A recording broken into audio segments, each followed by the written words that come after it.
I think that the overarching question we're looking at today is liberalism in crisis? Is it unable anymore to speak to our political, economic, and social moment? And I think splitting liberalism broadly into the kind of ethical or moral and then political and economic domains is a sort of plausible way of doing it. We'll talk about whether there are any other areas. Obviously, one of the kind of famous narratives which has been brought into question recently is the so-called end of history narrative, made famous by Francis Fukuyama, the idea that liberal democracy was essentially the endpoint of mankind's ideological evolution. But we've seen Francis Fukuyama himself publish a book just last year called Liberalism and Its Discontents. There was a widely read and I think well-received book called Why Liberalism Failed by Patrick Deneen. Putin himself has come out by saying that liberal democracy has become obsolete. There's a rise of self-described illiberal democracy, which obviously tries to sever liberalism from democracy when we tend to think of them as so joined as to be indistinguishable. So just to pick up on some of Fukuyama's critiques, he acknowledges that liberalism can be seen as self-indulgently consumerist, too lackadaisical about achieving genuine social justice, and dominated by manipulative elites. So we'll talk about all of these themes as we go along, but I thought the opening question would look to you and your own sort of work on it as a historian. So what is at stake in telling the history of liberalism, and what is the history of liberalism the history of? Big question. Oh, wonderful. My goodness. I'll get to what is liberalism, but I'd first like to, agree with you that, of course, liberalism is experiencing a crisis, is going through a crisis, and liberal democracy is really under threat around the world. I'm not the only person who's saying that. So many people are. But I would, as a historian, I would remind people that liberalism has gone through many, many crises before. In fact, it was born in crisis, one could say. I'm among those who believe that liberalism as a cluster of concepts was born after the French Revolution. The word was coined around 1812 or so, and it was really a way to come to terms with the crisis of the French Revolution. Its early promise, its derailment into terror and into endless wars, and then its culmination in the despotism of Napoleon. So liberalism at the very beginning was confronting this crisis and tried to make sure that such crises would never happen again. What kind of constitutional system would guard against this sort of thing.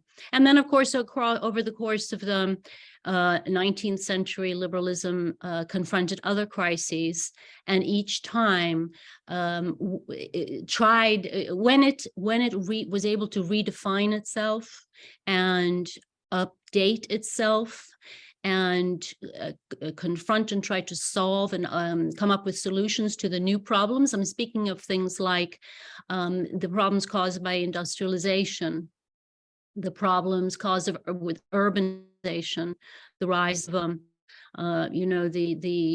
working class pauperism, the view that the data showing that people were not rising up from poverty in the numbers that had been hoped. So let me say the first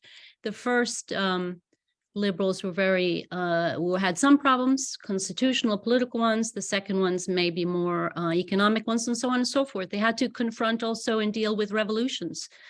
Recurring, over the course of the night, you had the French Revolution of 1789, then you had 1830, 1848, 1871.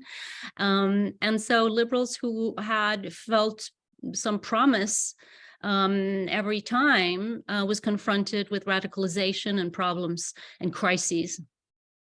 I believe that you mentioned something about today, and I said in the outset, liberalism is in crisis, but I think it's been successful and it has survived when it has been able to update itself, adapt, transform itself, remain true to its core principles, but deal practically with the problems at hand. And these problems keep changing. So I'm an intellectual historian, as you know. That's what I call myself. So I'm very interested in context.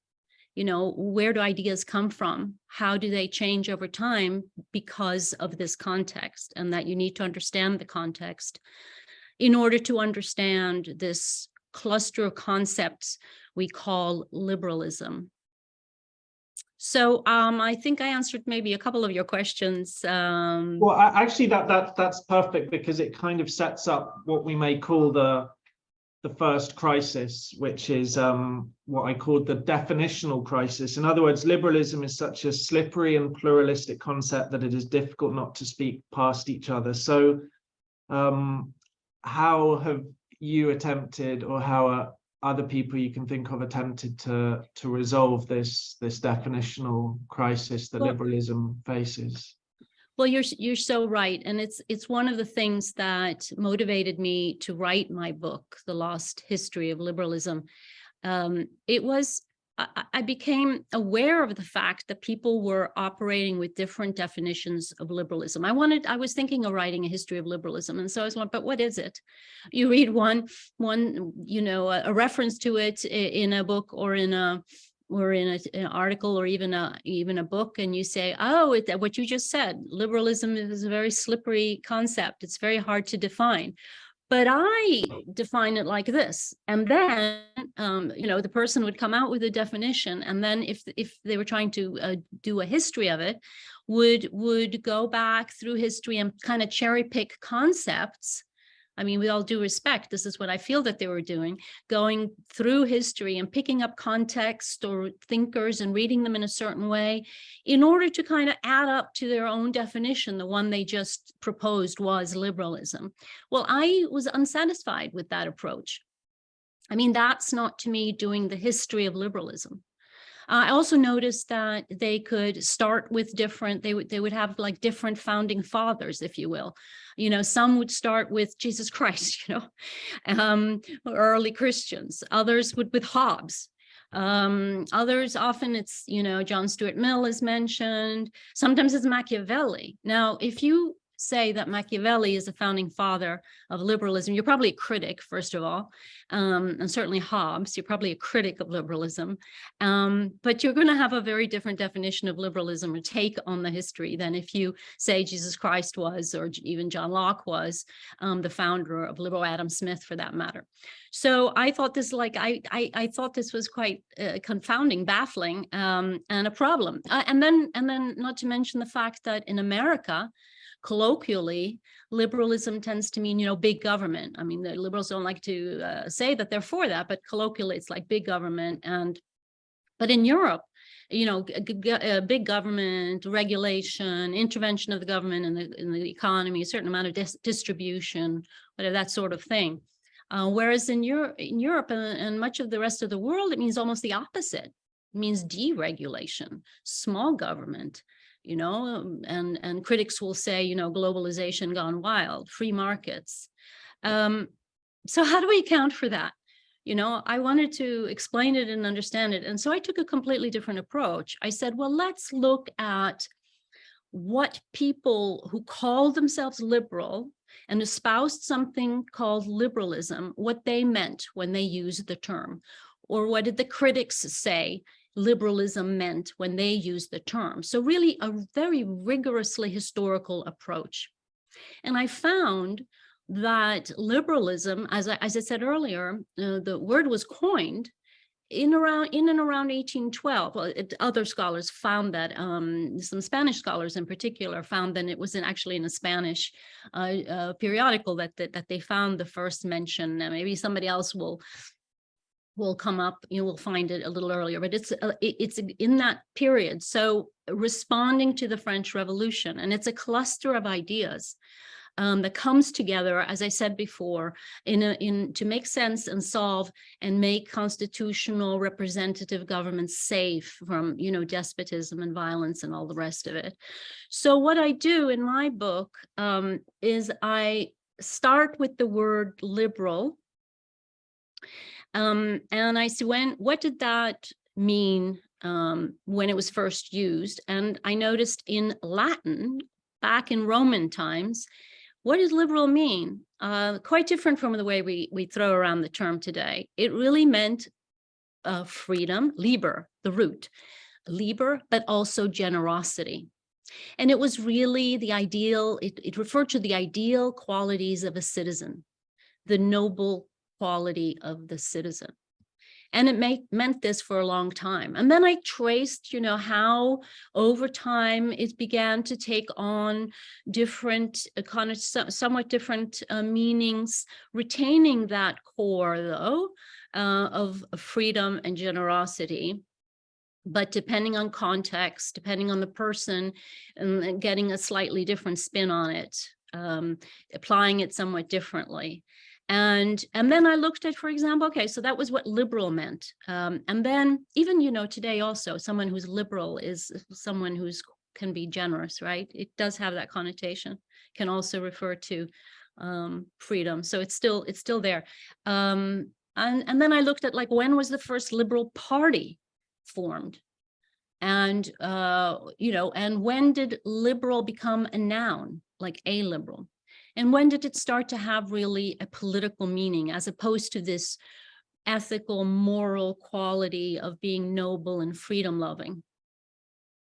And then, I went on. Now, liberalism, as I said, was then invented, if you will, conceptualized, theorized first in the early 19th century by people like Benjamin Constant, who I discussed in my book, and Madame de Stael. I'm writing a book about her now, a wonderful person who should be, and thinker who I think should be included in the canon, and I hope to do that for her.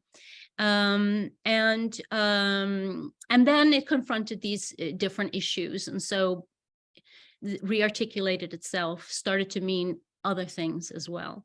And I take the story up until pretty much today.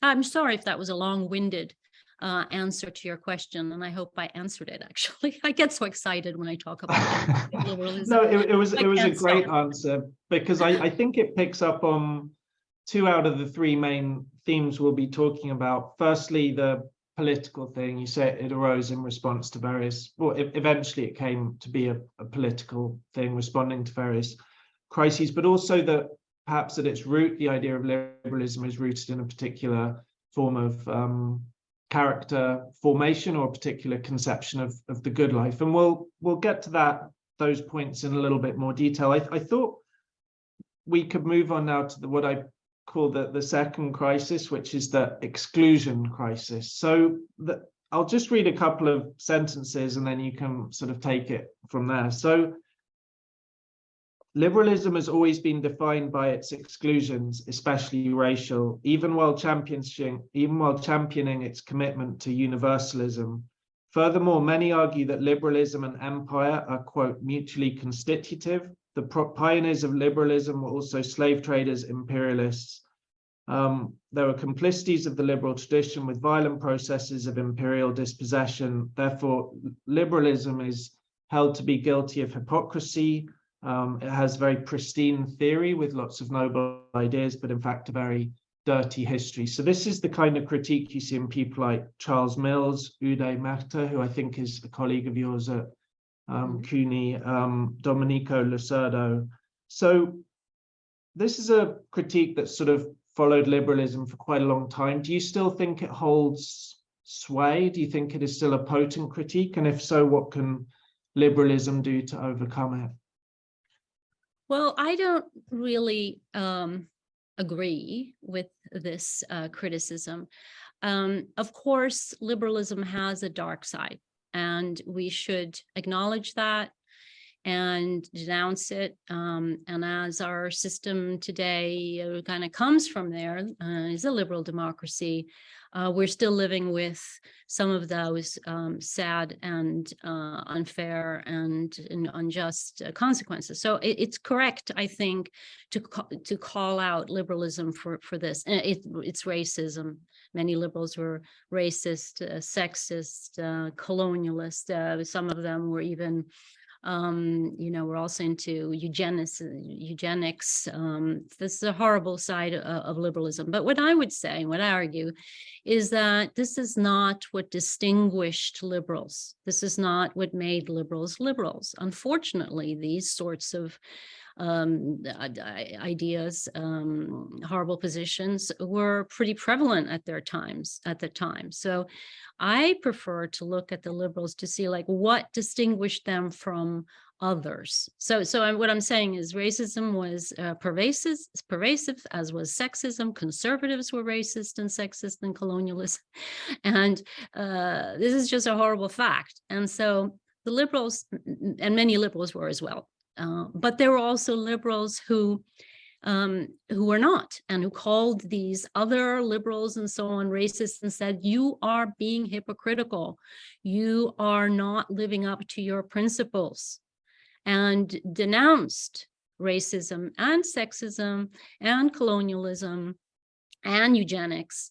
And, they're more than are discussed. We do tend, and the trend today is to focus on this dark side. And perhaps that's because it's been we've had blinders on, and it's been too much of a rosy view of, liberalism is everything great. And so it's a correction of that. But sometimes I think it's gone a little too far. It's not really historically accurate. So what was the other question? Can we overcome the criticism? I suppose it was, you've answered the first part about whether you think the force of that critique still holds. And I suppose I was saying, if you do think it, what resources does liberalism has to overcome it? But I suppose you felt that maybe the critique in the first place was somewhat over. I do. And I wanted to say something else.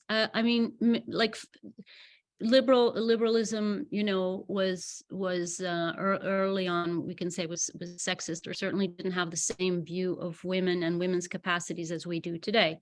So it's quite anachronistic also to think that they would have, and possibly unfair. Now I'm going to get criticism from people for saying that, but as a historian, I really like us to look at people in context. But I would say, I would point out, for example, the feminists used the language of liberals and adopted it, and looked the male liberals in the face and said, you are not living up to your principles. We subscribe to the same principles. Hey, we're human beings. We're persons. We deserve the same rights as you. I mean, they didn't say that immediately, but over time, that's what they came to say. At first, many women activists for women didn't even ask for political rights. They asked for better educational opportunities, job opportunities, the right to own property and dispose of property and such things. And over time, more and more asked also for political rights. So I think the same is true of colonial movements and of what was the other one? Some anti-racist movements, that they would make the same kind of argument. I mean, liberalism gave us a language of rights, a bunch of hopes and ideals that were inconsistently applied, narrowly applied, but that I think we can retrieve the essentials of, and that liberalism has the capacity to renew itself and adapt itself to new things and become better. By the way, you can see that I'm sympathetic, and I'm unabashedly sympathetic.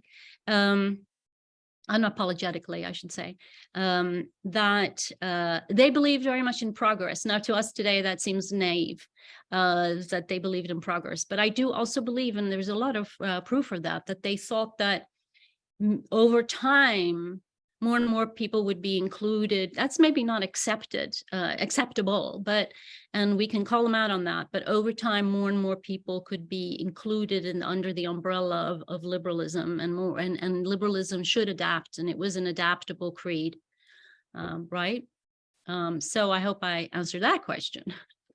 Thank you. You did. I mean, the interesting thing is that someone like Charles Mills, who until he died quite recently was your colleague in philosophy at the CUNY Graduate Centre, he was both one of the main critiques of what he called racial liberalism, but also someone who was in turn a defender of liberalism. And the way I understood him, he seemed to be saying that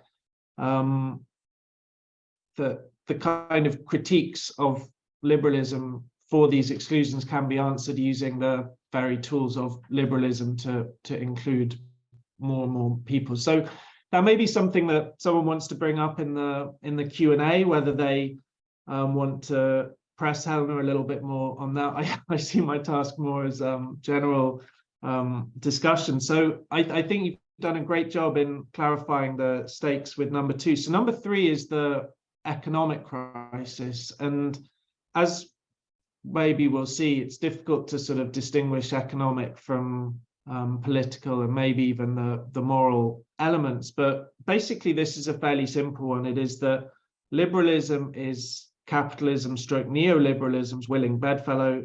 Neoliberalism is the sort of inevitable trajectory of classical liberalism. So the question is neoliberalism an extension of liberalism or a rejection of it? And I just thought before you answer that, it's worth saying that if liberalism has a definitional crisis, then neoliberalism seems to have an even bigger one. It seems to me often that it's a little bit like if someone on the right uses a phrase like cultural Marxism. This is something that everyone on the left would claim doesn't exist. It's basically a sort of a sign of some political intent. And I feel like neoliberalism sort of feels a little bit like that. Nonetheless, it seems to capture something to do with the structure of markets. And some people would also say, and we don't need to get onto that now, to do with the structure of character, like there's a certain neoliberal subject formation. But anyway, the question is neoliberalism an extension of liberalism or a rejection of it? Well, thanks. And I so agree with you. I was about to say that neoliberalism, it's really become kind of like a smear word, a word used to insult certain people holding certain, and often to caricaturize their views. I think people prefer to speak maybe of libertarians. I know that I have good friends who are libertarians. I don't happen to agree with them, but they're very good people and interesting people. And often very open to debate. I have some good friends. One is Dan Klein. I'll give a shout out to my friend Dan Klein. Yeah, so he does not like the word neoliberalism, but he will call himself a classical liberal, and we have debates about whether that's correct, because it sort of implies that that's the liberalism, that the idea of free market, unregulated free markets and no government intervention is sort of a core liberal idea, a founding liberal idea. And that our liberalism, our American liberalism today, which is about government regulation and a certain amount of distribution and controlling, regulating markets and so on, that's an aberration. And so we should go back to this classical liberalism. And he actually wants to, fight over the word liberal. He wants to take it over for himself and his like-minded friends. Now, I would say that early liberals were espoused what he says with these libertarians, so-called classical liberals of today, espouse is incorrect. They had much more nuanced views, it's very hard to know how they would react to today's world. The early ones, the really founders of the creed, were still writing during a predominantly agricultural society. How they would have felt about what the world we live in today, we don't really know. But for sure, I really don't think that they would be such extreme. Not even Adam Smith, who there's very good scholarship now denying that he should, refuting the idea that he should be read the way a lot of libertarians do, as a kind of a hero, or yeah. So I just lost myself. Oh yes, so this more nuanced and sometimes somewhat paradoxical view of the economy, sure, private property rights, freer markets were part of the early liberals. The Benjamin Constant and Madame de Staël certainly believed this too, but it was really about bringing down, feudal regulations. It was a mess in France and in Europe. The laws were of privilege and confused. So they wanted to really simplify and get rid of these very unfair regulations that kept wealth and power in the hands of the few. So they thought that by dismantling these regulations, tolls on bridges and different, different forms of taxation, and that you're not allowed to bequeath your property to whoever you want, or all this kind of stuff, was again oppressing people, the people, keeping people down. And they thought that if you get rid of these regulations, the economy would not only be liberalized, but wealth would be created and would get distributed. That was the idea. That's what they thought and they hoped by their ideas. It was going to lessen inequalities. It was going to give people opportunities, help them rise up. Over the course of the 19th century, with industrialization and urbanization, as I mentioned before, some people now looking at England, for example, and elsewhere, but mainly, Manchester, are seeing, oh my God, look what has happened. Yeah, there's wealth created, for sure. People are making money, but the poor of the cities are stuck in poverty. Not having any regulations at all, not having laws like factory legislation, insurance, and such things is holding people down, is oppressive in itself.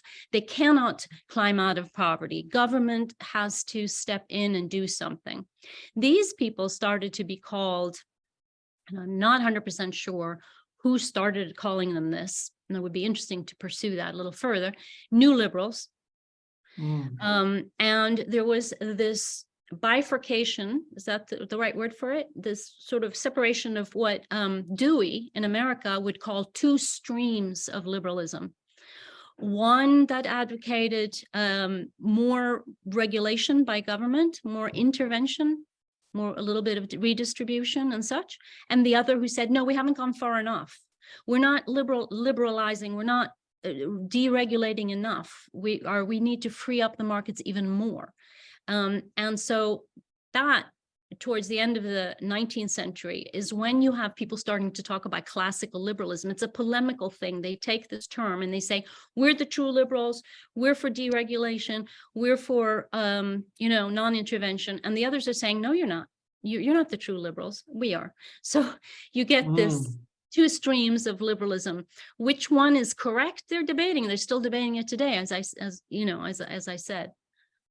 Yeah, it's interesting. So neoliberalism is one possible trajectory, but in your book, I'm not sure if you used the phrase liberal socialism, but certainly you acknowledge the proximity of socialist thinkers to the liberal framework. I suppose a question from me would be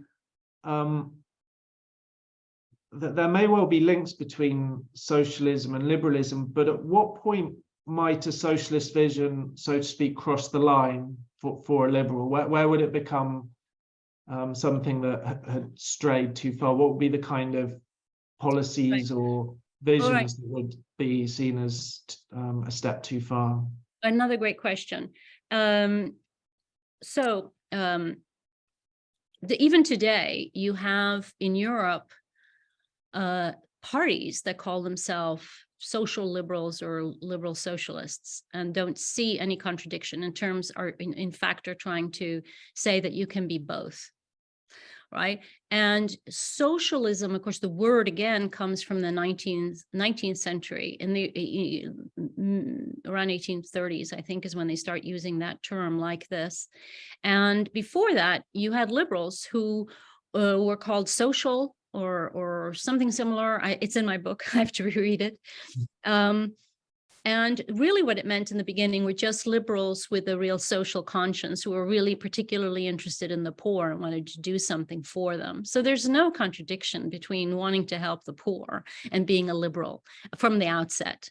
I mean, in fact, even today, nobody would say that there's a contradiction between that. Even neoliberals, as you say, would deny that they don't care for the poor.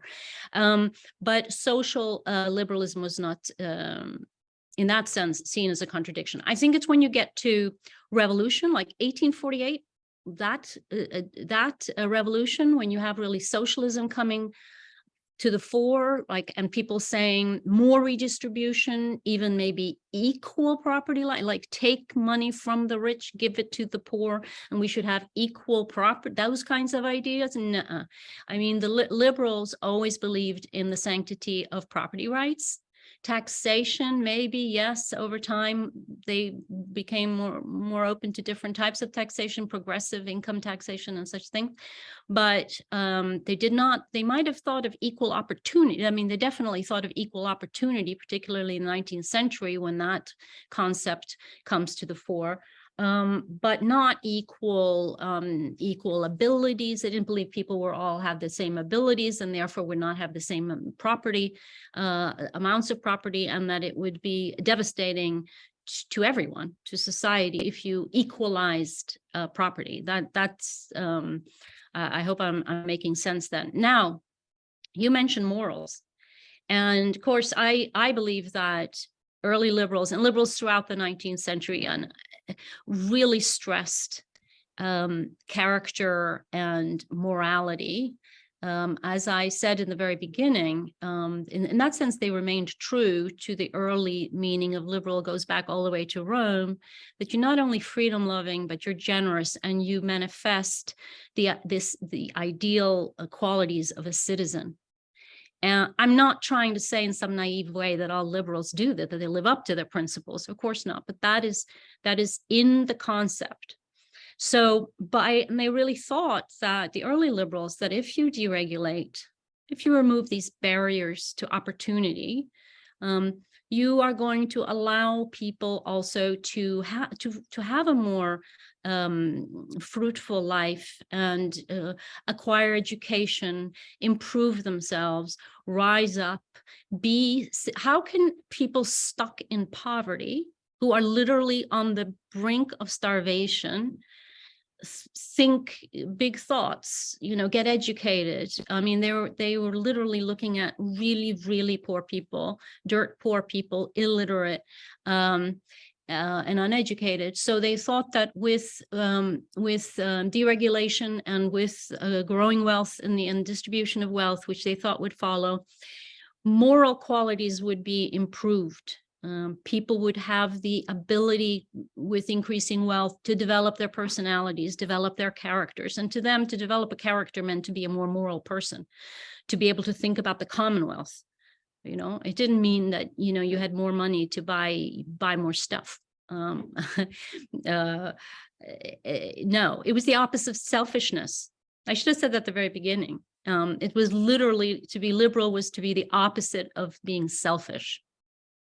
Yeah, it was to be tolerant, open-minded, and generous to others, understanding of others. All right, did I do justice there? Your questions are so terrific and it's like broad. I mean, it's a tricky one, because they're so sort of vast as well. It's tricky to sort of try to say everything you probably want to say on each of them. But obviously, we're going to be opening to the Q&A soon. I can see quite a number of come through. I haven't looked at them yet, but they're going to have to be pretty short if I'm going to ask them, as otherwise I'm going to be sat there reading them for a while. But yeah, keep them coming in. The fourth crisis, which I was going to talk about, was the democratic crisis. But I thought we'd skip over that one. I'd sort of just mention it, and we can maybe bring it up if someone asks about it in the Q&A. So the idea is that increasingly a lot of regimes are splitting, that they're wanting to keep the democracy but lose the liberalism. So, for example, Viktor Orban celebrates his so-called illiberal democracy, which to us in the West of the 20th century sounds like an oxymoron. Like, we're so used to thinking of liberalism and democracy as intertwined. So, in a sense, the democratic crisis is perhaps that people like Orban are trying to suggest that liberalism is tarred by too much of an American model of liberalism, too much of an elitist model. So that's what he's trying to do there. So we could bring that up in the thing. I thought we'd finish the conversation by looking at something which I think you've done a lot already to address, which is the fifth crisis, which I call the breakdown of society crisis. So this would be something that we would see in thinkers like Mark Liller, Patrick Deneen, perhaps Alistair McIntyre. And so obviously one of the things you've done really well is to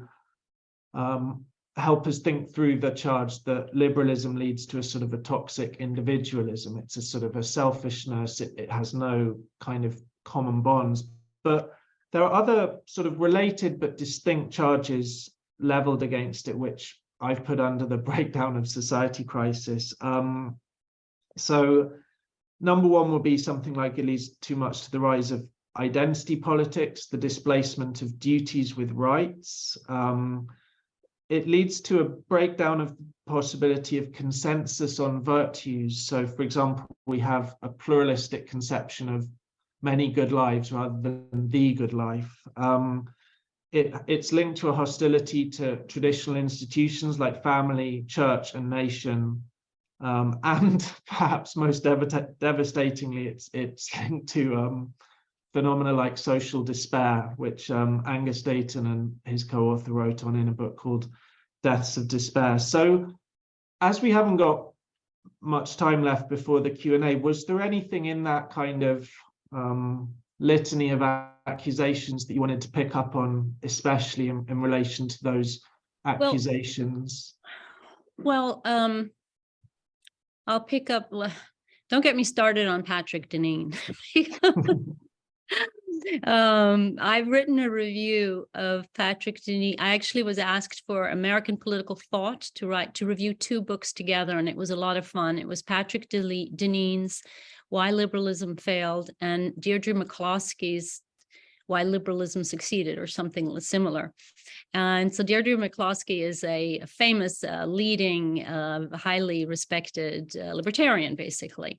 And Deneen's book is just a slashing attack on liberalism, which he himself defines in every different ways.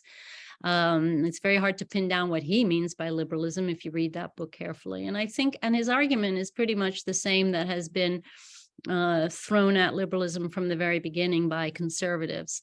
And, I basically reject it. I mean, you can't, there's a problem here that needs to be, I think, discussed or considered. And that is that there's a difference really between liberalism as a philosophy, if you will, or ideology, or a cluster of ideas, and liberal societies. We've said already, liberals don't always live up to their ideals, right?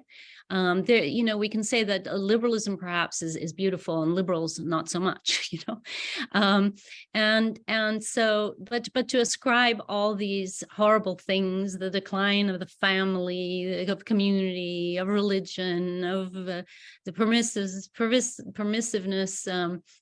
And Deneen talks about, how terrible it is that women now think they, can control their bodies or something. That's not an exact quote, so sorry, it wasn't quite as bad as that, but almost.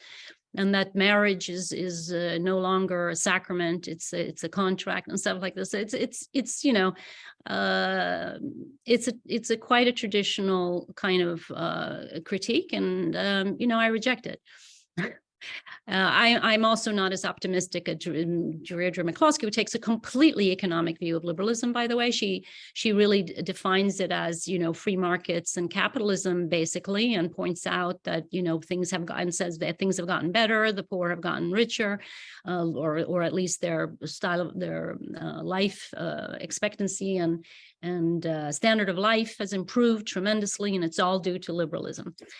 So very often there is this polemical intent behind these sorts of attacks or defenses, and they often kind of,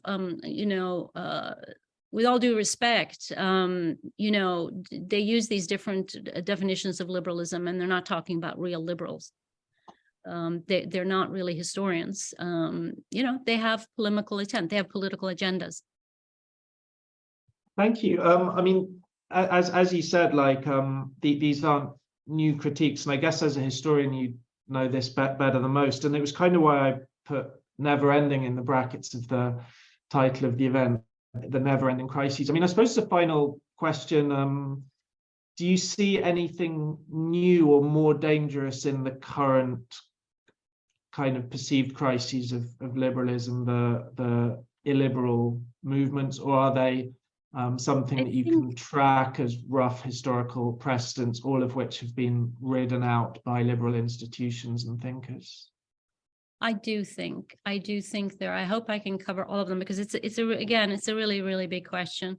I would certainly say that, and I described this in the last, talk about this more articulately, I think, than I will now. In my epilogue to my book, I talk about the Cold, or maybe the last chapter, what the Cold War did to liberalism and the way liberals define themselves, and a certain economization, not a very elegant word, but of our priorities, including those of liberals, and a stress put on individualism, and a kind of dropping out of at least the discourse, and defining yourself as about goodness and about the commonwealth. I don't think liberals are very good with this kind of vision and explaining this to the general public. It seems to be all about choices and about living, money matters, basically. And it's pervasive in society. So in this way, to point it out, like people like Deneen and others do, I think is a good thing. And I agree with that critique. I'm noticing all the time, and I'm starting to speak quickly because I know there are questions, but you get on the subway platform and they call you customer. Customers should step back we used to be passengers. I go to the dentist, I come home, and I get a consumer satisfaction thing to the only place I'm not a customer seems to be in this really high-end grocery shop where I'm suddenly a guest. It's absurd, anyway. And I also, another thing I think is very worrying is sort of a cynicism among liberals themselves and by the young, by students. This business of pointing out repeatedly the flaws and the negative, the what's wrong about the Constitution, what's wrong about this, what's wrong about that, instead of talking about ways to improve, and about patriotism. Why is patriotism somehow, why are conservatives better at talking about these things?